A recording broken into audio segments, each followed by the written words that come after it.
السلام علیکم ورحمۃ اللہ وبرکاتہ۔ سامعین، آپ جو کتاب سماعت فرما رہے ہیں اس کا نام ہے قلب سلیم۔ دستغیب شیرازی صاحب کی یہ کتاب ہے۔ آج ہم آپ کے سامنے اس کی 26ویں ریکارڈنگ پیش کر رہے ہیں، صفحہ نمبر 288، پیراگراف نمبر 2۔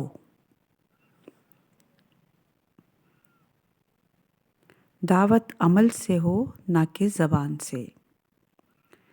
اس مقام پر یہ عرض کرنا ضروری ہے کہ یقین، تواضع، اخلاص، خیرخواہی اور زہد کی زبانی دعوت دینا کافی نہیں ہے، اور اگر کوئی شخص صرف زبان سے ان اوصاف کی دعوت دے اور خود ان پر عمل پیرا نہ ہو تو فائدے کے بجائے نقصان ہوگا، کیونکہ لوگ کہیں گے کہ اگر یہ اوصاف اتنے ہی ضروری ہوتے تو یہ خود ان سے آراستہ کیوں نہ ہوتا۔ اسی لیے مذکورہ اوصاف کی دعوت زبان کے بجائے اپنے عمل سے دینی چاہیے، اور جب کوئی عالم بعمل اپنے کردار سے ان اوصاف کی دعوت دے گا تو وہ دعوت مؤثر ہوگی اور اس کی باطنی نورانیت ہم نشین افراد پر اثر انداز ہوگی۔ اسی مفہوم کو ایک اور روایت میں یوں بیان کیا گیا ہے۔ اصول کافی کی کتاب کا نام ہے اصول کافی، اس کا باب مجالست العلماء حدیث نمبر 3 میں یہ حدیث آئی ہے کہ حضرت عیسیٰ علیہ السلام کے حواریوں نے آپ سے پوچھا کہ ہمیں کس کی ہم نشینی اختیار کرنی چاہیے، تو حضرت عیسیٰ علیہ السلام نے فرمایا، جس میں یہ 3 صفات ہوں تم اس کی ہم نشینی اختیار کرنا۔ نمبر 1، جس کے دیدار سے تمہیں خدا کی یاد آئے۔ نمبر 2، جس کی گفتگو تمہارے علم میں اضافہ کرے۔ نمبر 3، جس کا عمل تمہیں آخرت کی ترغیب دلائے۔ عالم کے ساتھ نشست کا ثواب۔ امام محمد باقر علیہ السلام فرماتے ہیں اصول کافی میں باب مجالست العلماء حدیث نمبر 5 میں آپ ارشاد فرماتے ہیں، ایسے شخص جس کے دین پر مجھے اعتماد ہو، اس کے ساتھ ایک نشست میرے لیے 1 سال کے عمل سے بہتر ہے۔ اسی طرح امیر المومنین علی بن ابی طالب علیہ السلام کی ایک حدیث اصول کافی میں کتاب الحجۃ الحدیث میں موجود ہے، حدیث نمبر 14 ہے یہ۔ آپ ارشاد فرماتے ہیں، عالم کی مصاحبت اور متابعت خدا کا دین ہے جس سے خدا کی پرستش کی جاتی ہے، اور عالم کی اطاعت نیکیوں کو جمع کرنے کا سبب اور گناہوں کو مٹانے کا ذریعہ ہے، اور مومنین کے لیے ذخیرہ ہے۔ دنیا میں عالم کی اطاعت برتری کا ذریعہ اور مرنے کے بعد اجر جمیل اور رحمت کا ذریعہ ہے۔ جیسا کہ دستغیب شیرازی صاحب پہلے بھی اس عرض کر چکے ہیں کہ جو عالم اپنے علم پر عمل کرتا ہے، اور خواہشات نفس سے دور ہو تو اس کا معصومین سے روحانی اتصال ہوتا ہے، اور اس کی مصابحت معرفت امام کا ذریعہ ہوتی ہے۔ موت کے وقت دوستوں کی صورت۔ امیر المومنین علیہ السلام نے یہ حدیث رسول خدا صلی اللہ علیہ وآلہ وسلم سے نقل کی ہے۔ آپ فرماتے ہیں،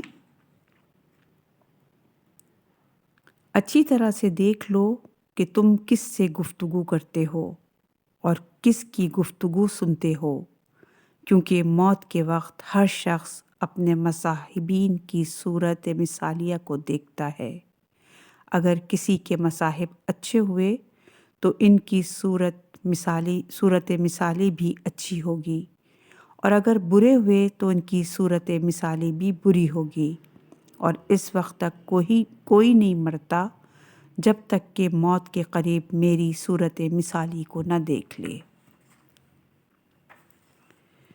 یہ روایت کا مفہوم کی مزید تائید کے لیے ایک اور حدیث انس بن مالک سے روایت ہے، ایک دن ایک بدو مسجد نبوی میں آیا اور پیغمبر اکرم صلی اللہ علیہ وآلہ وسلم سے پوچھا، قیامت کب قائم ہوگی؟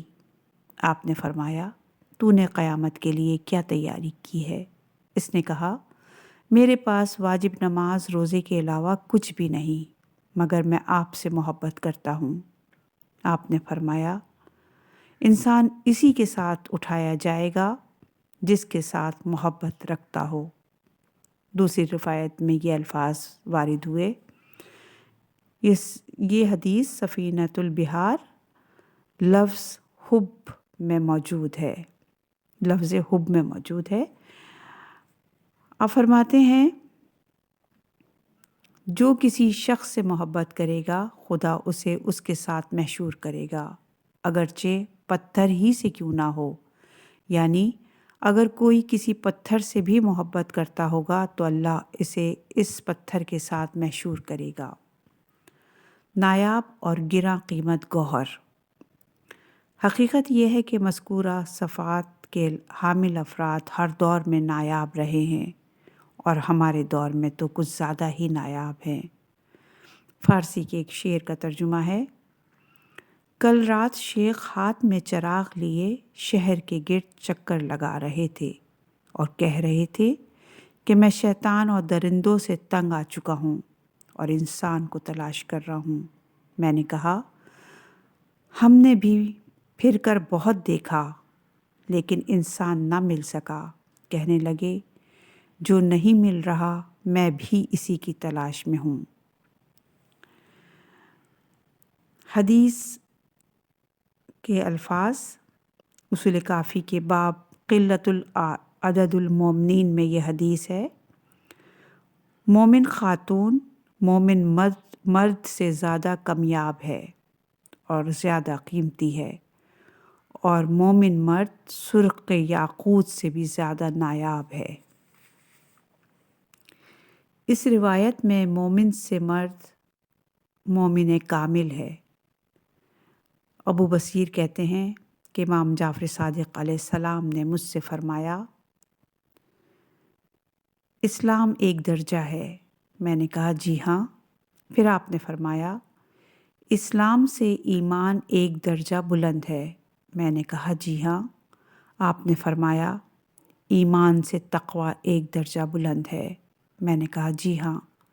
پھر آپ نے فرمایا، یقین تقوی سے ایک درجہ بلند ہے۔ میں نے کہا، جی ہاں۔ پھر آپ نے فرمایا، یعنی لوگوں کو یقین انتہائی قلیل ترین مقدار میں نصیب ہوا اور تم اسلام کی پہلی سیڑھی پر کھڑے ہو، اور اس بات سے ڈرو کہ کہیں یہ مقام ہی تمہارے ہاتھوں سے نہ چھوٹ جائے۔ یہ حدیث الکافی باب فضل الایمان علی الاسلام اور حدیث نمبر 4 ہے، اس میں درج ہے۔ قارئین، آپ اس بات پر توجہ فرمائیں کہ امام علیہ السلام نے ابو بصیر جیسے شخص سے فرمایا کہ خطرہ ہے کہ مختصر ایمان تمہارے ہاتھ سے کہیں چھوٹ نہ جائے، تو ہم جیسے لوگوں کی کیا حالت ہوگی۔ اسی لیے ہمیں ہر وقت خداوند عالم سے ڈرتے رہنا چاہیے اور ہر وقت دعائے غریق پڑھتے رہنا چاہیے، جو یہ ہے، یا اللہ، یا رحمان، یا رحیم، یا مقلب القلوب ثبت قلبی علی دینک۔ علی بن جعفر علیہ السلام کا بیان ہے کہ امام علی رضا علیہ السلام نے فرمایا، ہماری ولایت کا اقرار کرنے والا ہر شخص مومن نہیں، یعنی اپنے آپ کو شیعہ کہلانے والے تمام افراد مومن کامل اور صاحب یقین نہیں ہیں، بلکہ یہ صاحبان ایمان و یقین کے لیے انس اور آسائش کا ذریعہ ہیں۔ یہ حدیث الکافی کتاب الایمان والکفر باب قلت عدد المومنین حدیث نمبر 7 ہے۔ کامل مومن ہر دور میں کم رہے ہیں۔ حمار بن عیون کہتے ہیں کہ میں نے امام محمد باقر علیہ السلام سے عرض کی، میں آپ پر قربان جاؤں، ہماری تعداد اتنی قلیل ہے، اگر ہم سارے بھی اکٹھا ہو جائیں تو ایک گوسفند کا پورا گوشت بھی ختم نہیں کر سکتے، ہم سب سیر ہو جائیں گے اور گوشت پھر بھی باقی بچ رہے گا، یعنی ہم انتہائی قلیل مقدار میں ہیں۔ امام علیہ السلام نے فرمایا، تجھے اس سے بھی زیادہ عجیب بات بتاؤں؟ رسول خدا صلی اللہ علیہ وآلہ وسلم کی وفات کے بعد مہاجرین اور انصار حق سے منحرف ہو گئے اور مسلمان ابو ذر مقداد کے علاوہ کوئی بھی ایمان کے مکمل تقاضوں پر قائم نہ رہا۔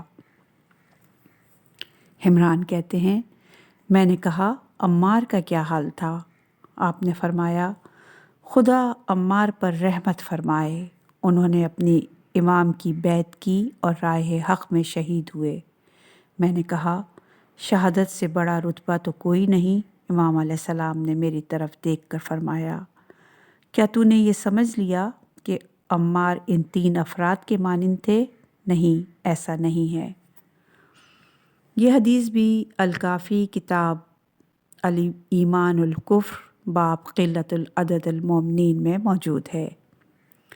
مقداد فولادی دل رکھتے تھے۔ دوسری روایت میں امام محمد باقر علیہ السلام سے منقول ہے، رسول خدا صلی اللہ علیہ وآلہ وسلم کی وفات کے بعد 3 افراد سلمان، ابو ذر اور مقداد کے علاوہ باقی لوگ حق سے برگشتہ ہو گئے تھے۔ راوی کہتا ہے، عمار کی حالت کیا تھی؟ امام علیہ السلام نے فرمایا، وہ بھی کچھ وقت کے لیے حق سے برگزشتہ ہوا تھا، لیکن اس نے توبہ کر لی اور اپنے آپ کو حق کے ساتھ وابستہ کر لیا۔ پھر آپ نے فرمایا، اگر تم کسی ایسے شخص کو تلاش کرنا چاہو جس کے دل میں شک کا ہلکا سا گزر نہ ہوا ہو تو وہ مقداد ہے، جبکہ سلمان کے دل میں یہ خیال پیدا ہوا تھا کہ امیر المومنین علیہ السلام اسم اعظم جانتے ہیں، اگر انہوں نے وہ اسم اعظم پڑھا ہوتا تو لوگ ہلاک ہو جاتے، یعنی سلمان کے دل میں ہلکا سا اندیشہ پیدا ہوا کہ امیر المومنین نے بد دعا کیوں نہیں کی۔ ابو ذر کو امیر المومنین نے خاموشی کا حکم دیا تھا اور فرمایا تھا کہ لوگوں کی سرزنش کی پرواہ نہ کرے، مگر ابو ذر خاموش نہ رہ سکے، یعنی ابو ذر تقیہ قائم نہ کر سکے جبکہ انہیں تقیہ کرنے کا حکم دیا گیا تھا۔ اہل یقین اور اطاعت امام مامون رقی کا بیان ہے کہ میں امام جعفر صادق علیہ السلام کی خدمت میں حاضر تھا کہ اتنے میں سہل بن حسن خراسانی آیا اور امام پر سلام کیا اور بیٹھ گیا، اور کچھ دیر بعد اس نے کہا، اللہ نے آپ کو رافت اور شفقت عطا فرمائی، آپ کا گھرانہ امامت کا گھرانہ ہے، اس کے باوجود آپ نے اپنے حق کے غضب ہونے پر خاموشی اختیار کی ہوئی ہے، جبکہ اس وقت آپ کے لاکھ دوست تلوار لے کر آپ کی مدد پر بھی آمادہ ہیں۔ آپ نے فرمایا، خراسانی بیٹھ جا۔ پھر آپ نے اپنے ایک کنیز حنیفہ کو حکم دیا کہ تندور گرم کرے۔ کنیز نے تندور گرم کیا، اور جب تندور کی آگ خوب روشن ہو گئی اور خوب سرخ ہو گئی اور تندور کا اندرونی حصہ سفید ہو گیا تو آپ نے فرمایا، اے خراسانی، اٹھ اور تندور میں جا کر بیٹھ۔ خراسانی نے کہا، فرزند رسول، میرے مولا، مجھے آگ سے مت جلائیں، مجھے معاف کر دیں، خدا آپ کی مغفرت کرے۔ امام علیہ السلام نے فرمایا، میں نے تجھے معاف کر دیا۔ ابھی ہم اسی حال میں تھے کہ ہارون مکی امام کی مجلس میں وارد ہوئے اور انہوں نے اپنے جوتے انگشت سبابہ سے پکڑے ہوئے تھے۔ انہوں نے امام علیہ السلام کو سلام کیا۔ امام علیہ السلام نے فرمایا، جوتے پھینک دو اور تندور میں جا کر بیٹھ جاؤ۔ راوی کہتا ہے، ہارون نے جوتے پھینک دیے اور دہکتے تنور میں جا کر بیٹھ گئے۔ پھر حضرت نے خراسانی سے باتیں شروع کر دیں اور آپ نے اس سے خراسان کی یوں باتیں کیں جیسے آپ خراسان کا مشاہدہ کر رہے ہوں۔ پھر فرمایا، خراسانی اٹھ اور تنور میں نگاہ ڈال۔ خراسانی کہتا ہوا کہ حکم امام پانے کے بعد میں اٹھا اور تنور میں نگاہ کی تو ہارون چار زانو ہو کر آرام سے بیٹھے تھے۔ پھر تندور سے باہر آئے اور ہمیں سلام کیا۔ حضرت نے فرمایا، خراسان میں ایسے صاحبان ایمان کتنے ہیں؟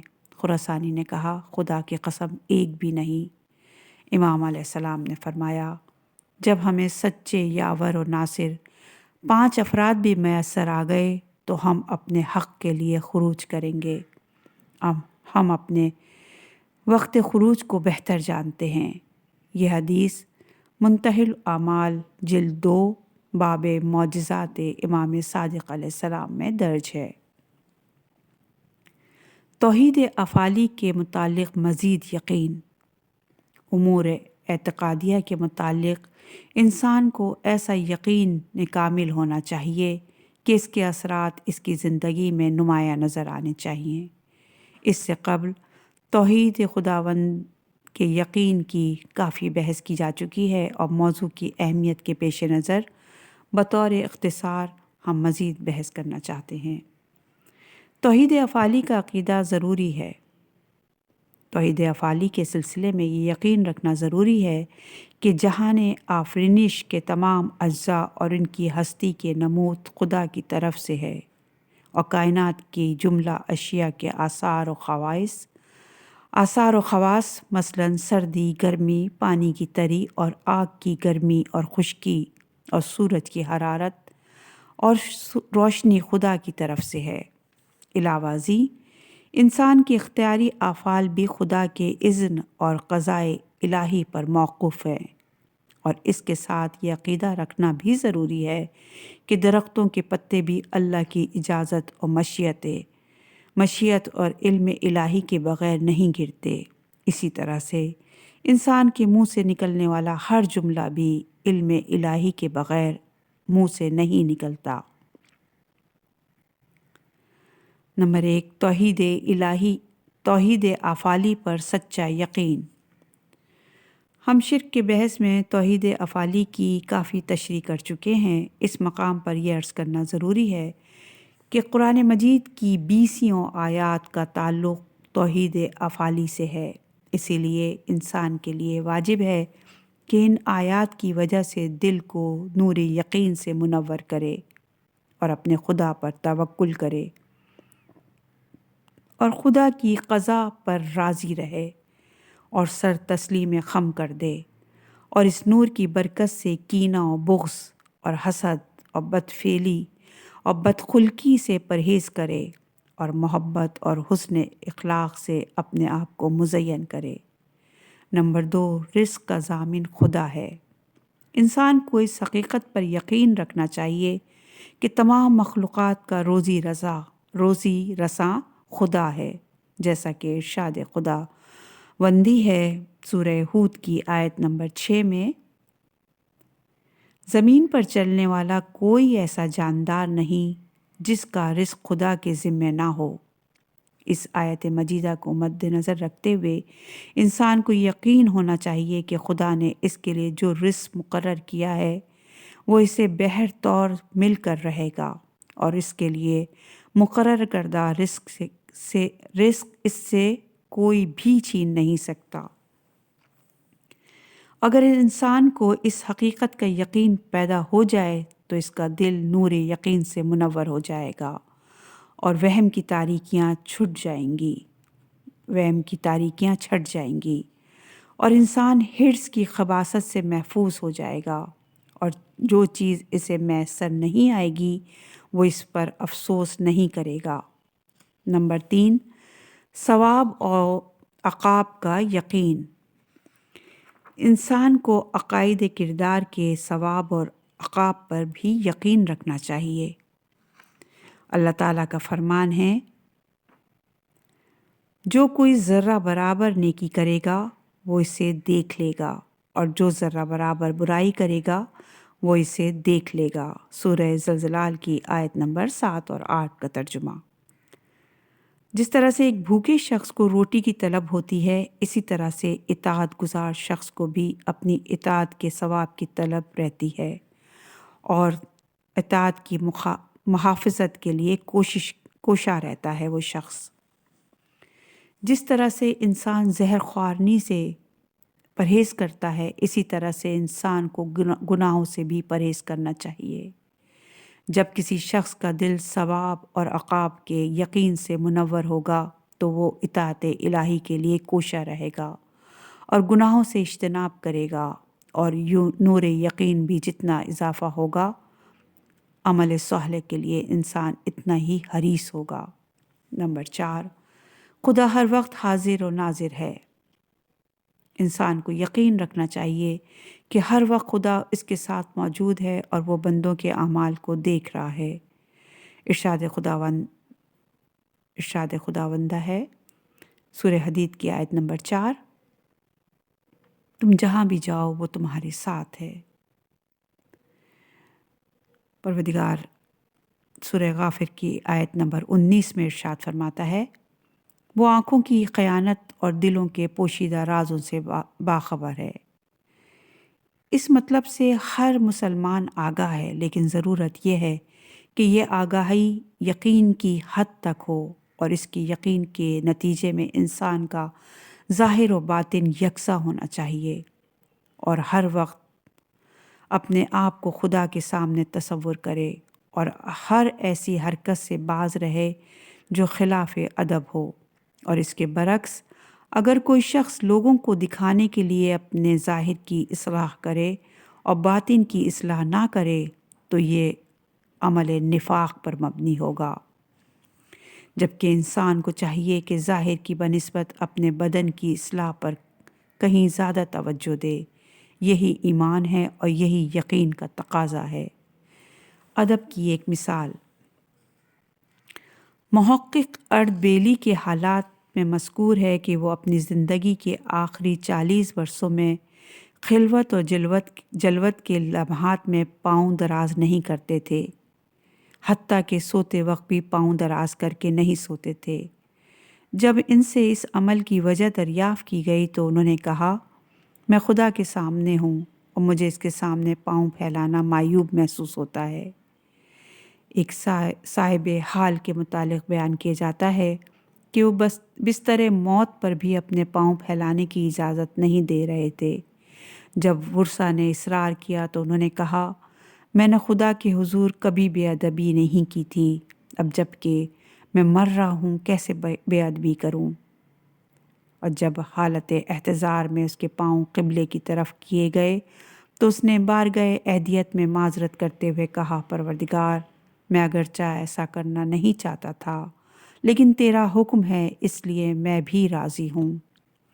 ایک اور صاحب حال کے متعلق منقول ہے کہ وہ بلند آواز سے بات نہیں کرتے تھے اور کہا کرتے تھے کہ سلطان حقیقی کے حضور بلند آواز سے بولنا بے ادبی ہے۔ قارئین، بزرگان دین کے ادب کو آپ نے ملاحظہ فرمایا، اور اس کے برعکس ذرا آپ آج کے لوگوں کی حالت پر بھی نظر ڈالیں جو خدا کے حضور ایک دوسرے کو گالی گلوچ دینے سے بھی باز نہیں رکھتے۔ اسی طرز عمل سے اہل یقین اور بے یقین افراد کی تمیز ہوتی ہے۔ استغفار معصومین کا سبب۔ یہ بحث اگرچہ ہمارے موضوع سے باہر ہے، لیکن مطالب کتاب کے تنوع کے لیے ہم اس کا ذکر کر رہے ہیں۔ ہمیں معصومین کی زندگی میں یہ دکھائی دیتا ہے کہ انہوں نے اپنی دعاؤں میں کثرت سے استغفار کیا ہے، جبکہ وہ معصوم تھے اور ان سے کسی طرح کا گناہ کبھی سرزد نہیں ہوا تھا۔ آخر ان کے استغفار کی کیا وجہ تھی؟ ہم سمجھتے ہیں کہ معصومین مباح امور کو بھی بارگاہ رب العالمین میں خلاف ادب سمجھتے تھے، اور انہیں اپنے انسانی جسم کی بقا کے لیے کھانا پینا بھی پڑتا تھا، اور وہ اسی کو خلاف ادب سمجھ کر خدا سے مغفرت طلب کیا کرتے تھے۔ ابو درادہ صحابی نے امیر المومنین کی مناجات کے یہ فقرے نقل کیے۔ آپ فرمایا کرتے تھے، اے کاش میں جان سکتا کہ میری غفلت کے اوقات اور نیند کے وقت میرا حال تیری نظر میں کیا ہوتا ہے۔ کیا تو اس وقت مجھ سے نگاہ رحمت ہٹا لیتا ہے یا نگاہ لطف سے مجھے دیکھتا ہے؟ معصومین اگر کبھی یہ محسوس کرتے تھے کہ وہ استقراق نام کی حالت کو قائم نہیں رکھ سکے تو وہ اسے بھی خلاف ادب سمجھتے تھے اور اس کے لیے استغفار کیا کرتے تھے۔ سید الشہداء امام حسین علیہ السلام نے دعائے روز عرفہ میں یہ جملے کہے تھے، یعنی جس کی اچھائیاں بھی برائیاں ہوں تو اس کی برائیاں کیوں کر برائیاں نہ ہوں گی۔ سید الشہداء کے فرزند امام زین العابدین علیہ السلام اپنی مناجات میں عرض کرتے ہیں، میرے پاس زاد راہ کم ہے اور میں سمجھتا ہوں کہ وہ مجھے منزل تک نہیں پہنچا سکے گا۔ کیا میں زاد راہ کے لیے روؤں یا طویل سفر کو روؤں؟ یقین شجرہ طیبہ ہے اور نیک عادات اس کی شاخیں ہیں۔ جب نور یقین دل کو روشن کرتا ہے تو حیا، خوف، امید، دل شکستگی اور خشوع جیسی صفات پیدا ہوتی ہیں، اور مذکورہ صفات مختلف اطاعت اور عبادات کا موجب بنتی ہیں۔ اخلاق حمیدہ اور یقین کا آپس میں وہی تعلق ہے جو درخت اور شاخوں میں ہوتا ہے۔ جملہ اوصاف حمیدہ اور اخلاق عالیہ شجرہ نورانیہ یقین کی شاخیں اور ثمر ہیں۔ اس بیان سے واضح ہوتا ہے کہ یقین ہر خیر و برکت اور سعادت کا منبع و ماخذ ہے۔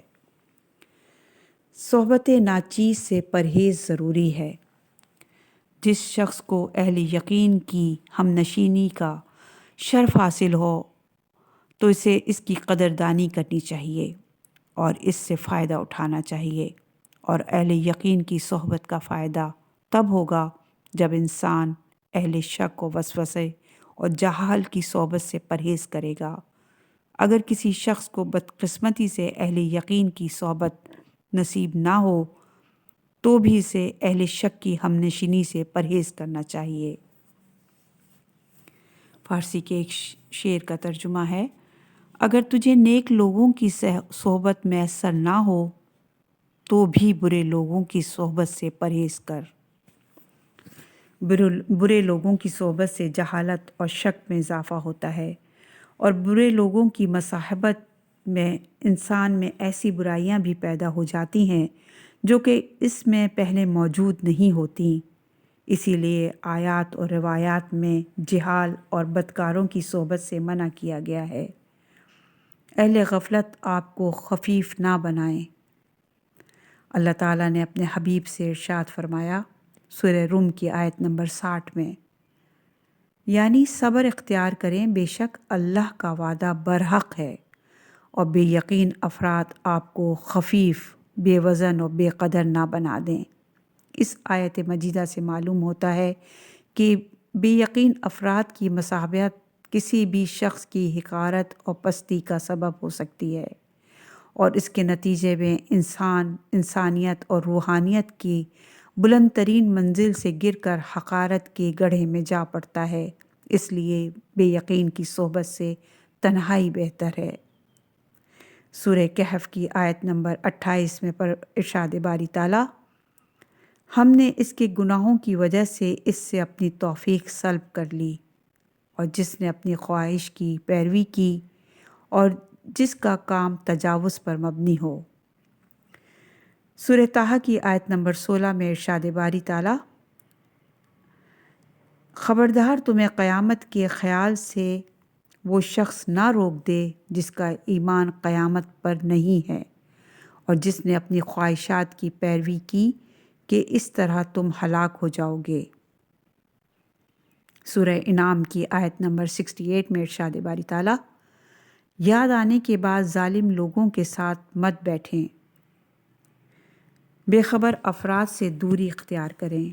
امیر المومنین علیہ السلام نے اپنے فرزند کو نصیحت کرتے ہوئے فرمایا، جو لوگ جھوٹی باتوں اور غلط امیدوں سے تجھے موت کی یاد سے اور اللہ کی یاد سے غافل کرنا چاہیں، ان کی صحبت اور اہل شر کی صحبت سے دور رہے، ورنہ تو بھی ان میں سے قرار پائے گا۔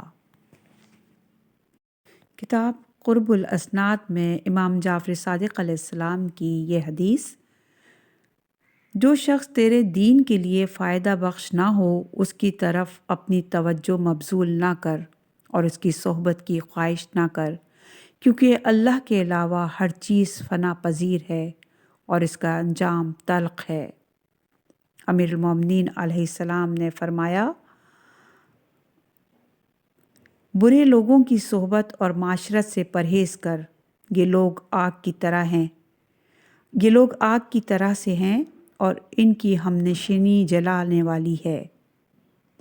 یعنی لوگوں کے عیوب تلاش کرنے والے انسانوں کی صحبت اور معاشرت سے پرہیز کرو، کیونکہ ان کا ہم نشین بھی ان سے سلامت نہیں رہتا۔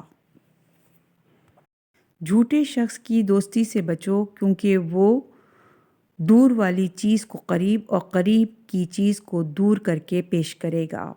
اسی طرح آگے ارشاد ہے، بدکاروں کی دوستی سے پرہیز کرو، کیونکہ جو کسی کے کام پر راضی ہو وہ اس کے بجا لانے والے کی طرح ہوتا ہے۔